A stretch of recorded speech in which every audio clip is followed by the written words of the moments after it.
Okay, so upon leaving the Bad Kitty after party, I did indeed kidnap Scratch with the intent of returning him to the booth in the morning, which was good because they ended up needing him for stuff in the morning. I forget what, but yeah, it all worked out.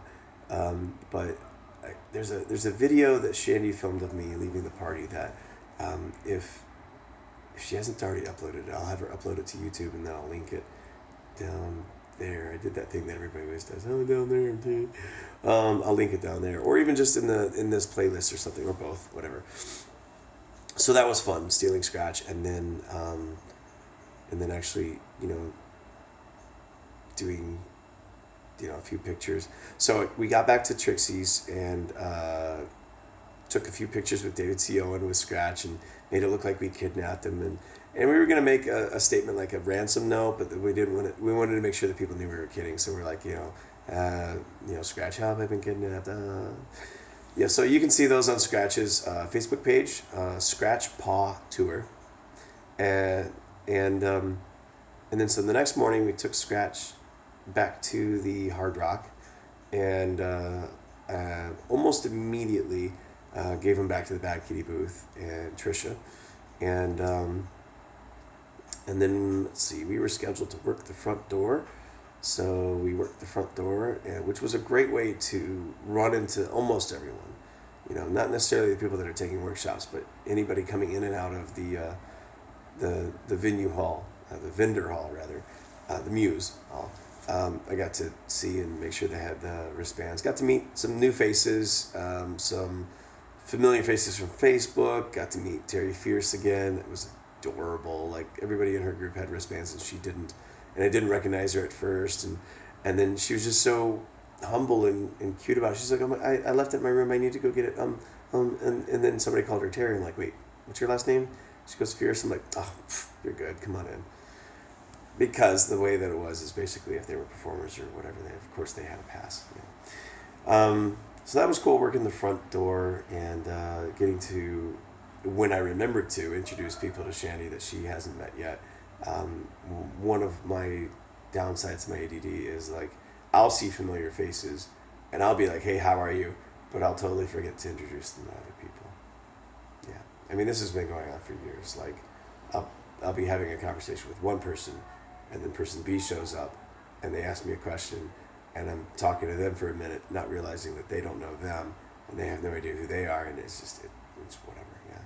So that was pretty fun, working the front door. And then we moved over to we had a 2-hour break, and we went and got some food, and kept running into familiar faces like Enzo Forte and his crew from oh God, not Milan, what's the other one? Turin? We'll go with Turin. And Italy. Vera, Michelle, Enzo, and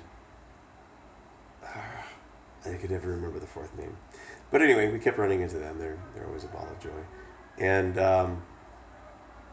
yeah, I loved how the whole hotel was, it wasn't like taken over by pole dancers, but like you could recognize a pole dancer from literally standing anywhere in the hotel on the bottom floor.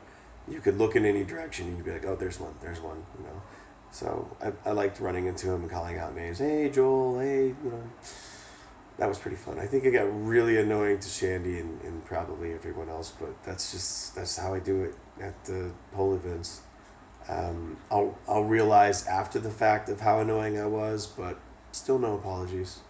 No, you guys by now know me, and you know to walk away if you find me annoying, or to walk towards me if you want to fuel some of my antics. So then we were scheduled to work the booth. Tina showed us how to work the booth, but we couldn't use credit cards the first day. That only came up like twice. Working the booth, we got to see people walking by all the time too, so that was still very social for us. We didn't have too good of a view of the free expo or free stage, whatever, but enough so that, like, if one of us was intrigued with something, we could go take a peek for a few seconds and come back.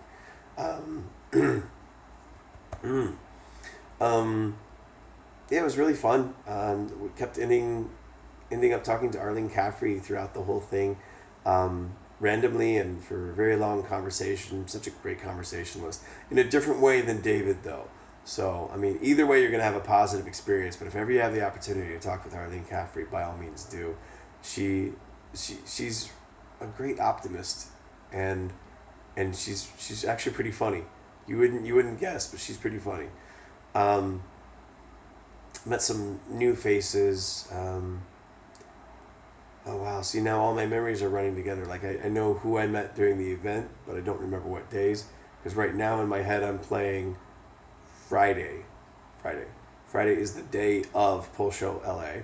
Okay. So remember, I kidnapped Scratch the night before, but then I brought him back in the morning. Skipping a little bit ahead because memory. Um, the booths were shutting down at 5. We were shutting down our booth. I walk over to the Bad Kitty booth. No one is there. Scratch is there, and he's got some Bad Kitty glasses on.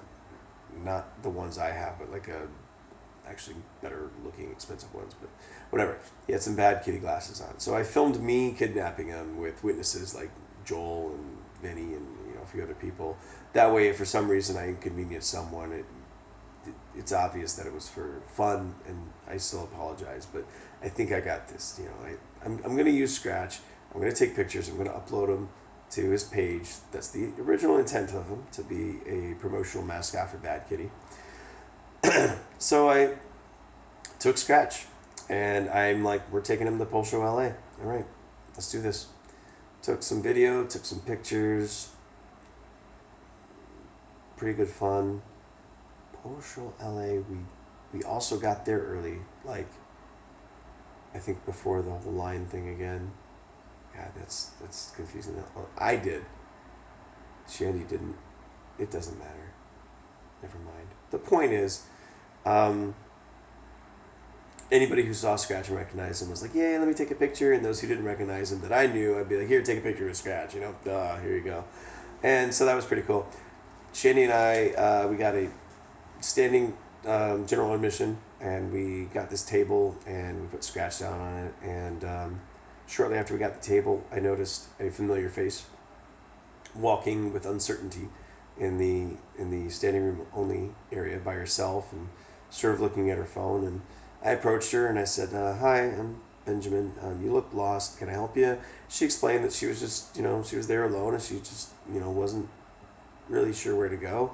I said, "Well, you should join our table. Whatever. Just come on over here. Meet people. Have you met Scratch? Take a picture."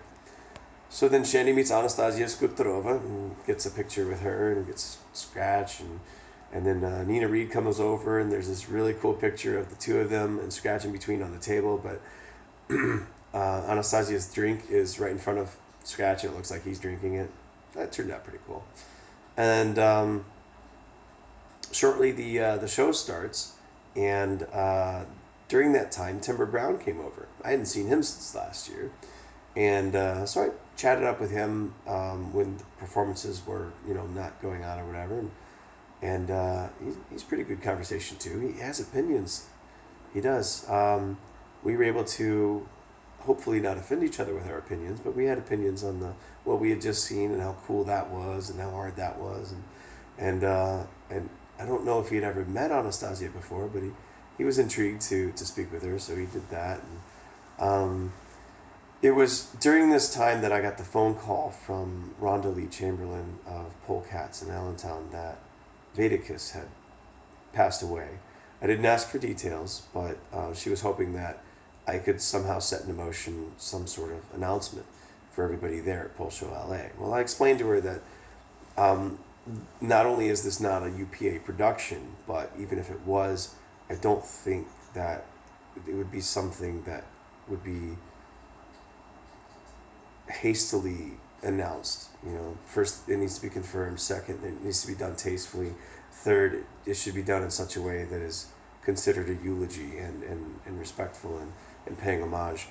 And so even though I had messaged who need to be messaged to see if something could be done, I also let Rhonda and Leah Sable know that, hey, put together something, even if it's just in text, a eulogy, something, whatever, and here are the people that you'll need to give it to if they are able to do things. And then sure enough, later in the weekend, that was Friday night, Sunday morning, there was a moment of silence, and Anne Marie Davies of UPA gave a good speech. It was good. It was very heartfelt. Um, I have to admit that I did not know Vedicus personally. I had met her only once. I had seen her perform only once. She has a lot of mutual friends with me, due to her being an adult entertainer and a bowler. And I don't know, I'd only ever seen anything positive from her Facebook and her posts, and I admire that. I appreciate that. So getting the news that she had passed away, regardless of how, was sad enough. And I,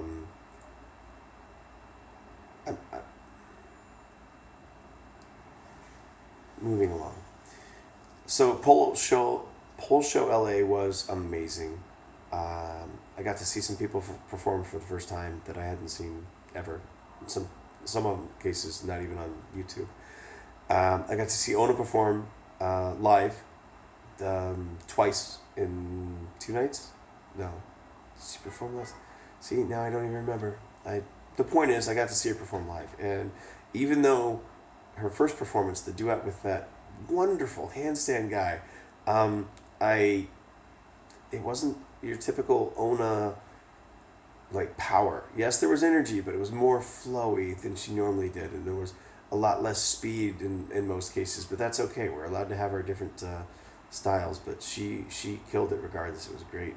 Um, Everybody else was really good. Jordan Kinsley, for every number that she was in, she was not let's say not stealing the spotlight, but like easily identifiable, exuding sexiness. Oh, please, Shandy doesn't get pissed that I said that, but I think Shandy can understand. Jordan, you fucking go, girl. You, oh my God, you are doing it right. Keep doing it right. Keep inspiring other girls to do it right. Um, that number by Jenna Jordan, that was really cool.